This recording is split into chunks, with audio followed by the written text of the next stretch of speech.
नमस्ते दोस्तों। भाषा की रात इस कविता के चौथे भाग में आप सबका स्वागत है। ये भाषा की रात है, चीज़ें या तो झुक रही है या तो पीछे हट रही है। भाषा और भाषा के बीच की दरार में उत्तर और दक्षिण की तरफ फन फटकारता हुआ एक दुमुहा विषधर रेंग रहा है। रोजी के नाम पर, रोटी के नाम पर जगह जगह फेंक रहा है। और वह देखो कि इस प्रांतीयता का चेहरा लगाए हुए कोई घुसपैठिया है। मतलब कि ये विष भाषा और भाषा के बीच फैलाया जा रहा है, नफरत फैलाई जा रही है। और इतना ही नहीं, बल्कि रोजी रोटी के साथ भाषाओं को जोड़ा गया है। जैसे अंग्रेजी के साथ रोजी रोटी जोड़ी गई है, हिंदी के साथ रोजी रोटी जोड़ी जा रही है, और प्रांतीय भाषाओं को नकारा जा रहा है। एक तरह का उसका एक माहौल बनाया जा रहा है, और ये बनाने वाले चंद लोग हैं। और इससे जब हर भाषा और भाषा के बीच विष फैलता है, तो अपने आप दो भाषाओं और संस्कृतियों के बीच दरार उत्पन्न हो जाती है, और ये दरार प्रांतीयता के रूप में उभर कर सामने आ जाती है। वैश्विक दौर में प्रांतीयता भारत जैसे देश में एक सबसे बड़ा मसला बनकर उभरा है, और इन्हीं प्रांतीय अस्मिताओं ने भारत की संघ राज्य की छवि को भी आहत किया है। और वह देखो वहाँ वे देश भरे चेहरे। और फिर ये लड़ाई जब शुरू हो जाती है तो फिर गुस्सा अपने आप सहज रूप से प्रकट होने लगता है। वे मेरे देश के हम उम्र नौजवान, जिनकी आंखों में रोजगार दफ्तर की नौन छई ईंटों का अक्स झिलमिला रहा है। और रोजगार को लेकर तेवर दिखाता एक युवा वर्ग, वे मेरे दोस्त किसी तेजी से तोड़ना चाहते हैं भाषा का भ्रम, लेकिन रेल का डिब्बा टूट रहा है। जो भ्रम फैलाया जा रहा है भाषाओं को लेकर, उस भ्रम को तोड़ने के लिए शिक्षित युवा वर्ग सामने आ तो रहा है, लेकिन रोजगार की चोट उनको तोड़ रही है। और एक रेल का डिब्बा बनाना चाहते हुए, सारी भाषाओं को जोड़ना चाहते हैं वह, और देश का एक मानचित्र फिर से नई स्थितियों में उभारना चाहते हैं, लेकिन संभव नहीं है। वे हाँफती हुई जंगली नदी के दुहाने पर पहुंच गए हैं, जहां से बैलों के भित्ति चित्र वाली पाषाण युगीन गुफा शुरू होती है, मतलब हड़प्पा मोहनजोदड़ो।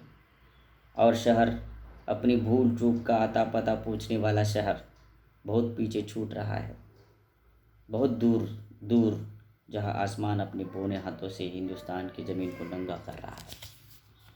आदिम स्थिति। एक विदेशी मुद्रा वाला अवैतनिक दुभाषा खिलखिला रहा है। और एक विदेशी मुद्रा वाला मतलब चेहरा वाला व्यक्ति, दुभाषिया, जो उनकी भाषा और हमारी भाषा ये एक रोजगार का क्षेत्र है।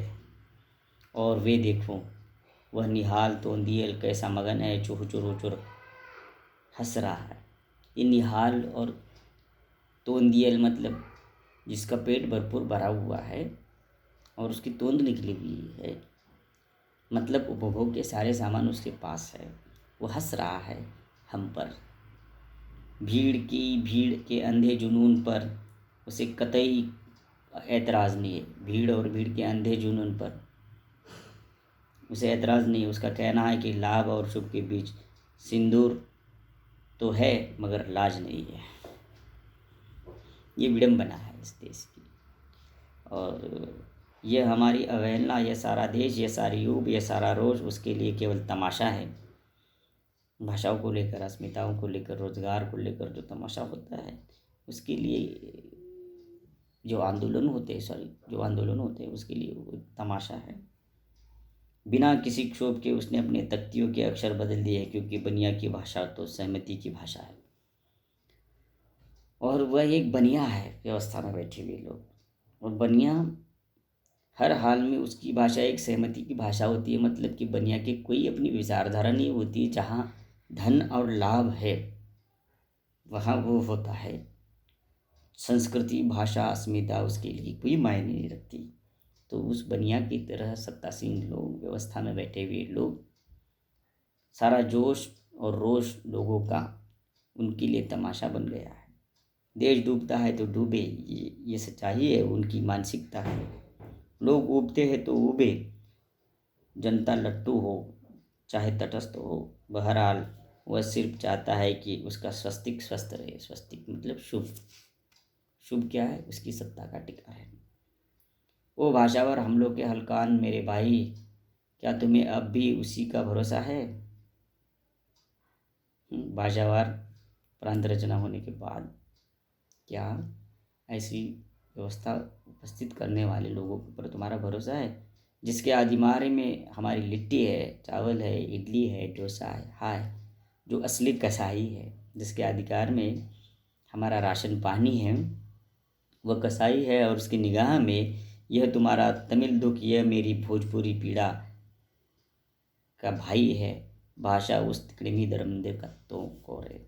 अब किसी का, हर भाषा वाले व्यक्ति का अपना दुख है, लेकिन उसके लिए तमिल दुख हो या भोजपुरी पीड़ा हो, इन सत्तासीन लोगों के लिए, राजनीतिकों के लिए केवल एक मुद्दा है। इसको दरिंदों का कौर कहा गया है मुद्दे को, जो सड़क पर और है और संसद में और है। ये सच्चाई है। भाषणबाजी में अलग होता है और सत्ता में बैठे हुए संसद चलाते समय ये, इसलिए बाहर आ, संसद के अंधेरे से निकल कर सड़क पर आ। इसलिए संसद देश के लिए चलती है, ये गलतफहमी है।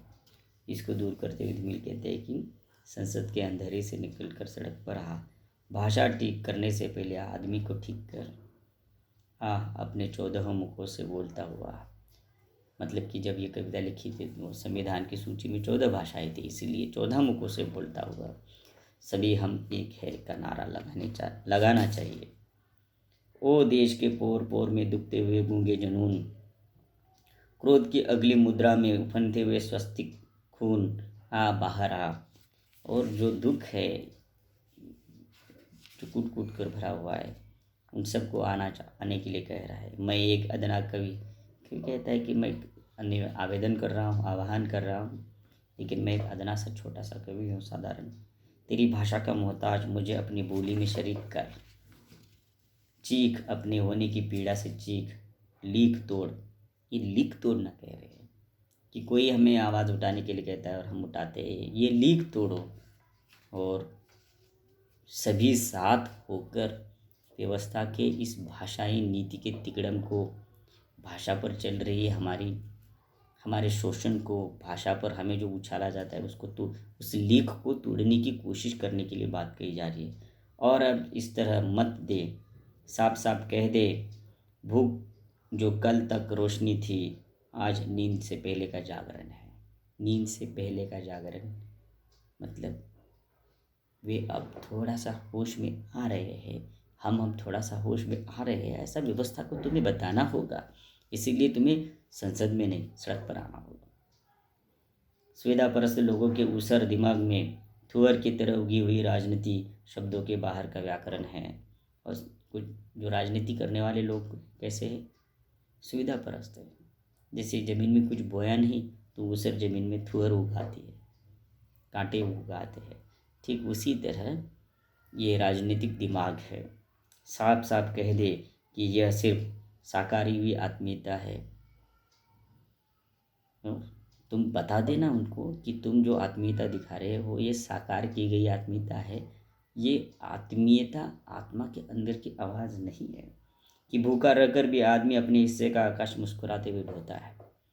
भूखा रहकर भी आदमी अपने हिस्से की अस्मिता, अपने हिस्से का आकाश मुस्कुरा कर ढो सकता है। मतलब भूखा, ये भूख कोई बहुत बड़ा मुद्दा नहीं है। अपने देश की मिट्टी की आँख की पुतली समझता है, वरना रोटी के टुकड़े पर किसी भी भाषा के देश का नाम लिख देने से कोई देशभक्त नहीं होता। रोटी पर, अब ये रोटी के टुकड़े पर किसी देश का नाम लिखने से और वो रोटी खाने से कोई देशभक्त नहीं होता। मतलब कि देशभक्ति कोई दिखलाऊ प्रवृत्ति नहीं है, बल्कि देशभक्ति अंदर से जागनी चाहिए, ये बात कही गई है। और देशभक्ति के लिए, प्रांतीय अस्मिताओं के लिए भाषा का मुद्दा गाजर की तरह खड़ा नहीं करना चाहिए। ये बात भी यादोमिल कहते हैं, जो बात राजनीतिक लोग कर रहे हैं। जैसे महाराष्ट्र में, कर्नाटक में भाषा व अस्मिता की राजनीति करते हुए हमें लोग दिखाई देते हैं।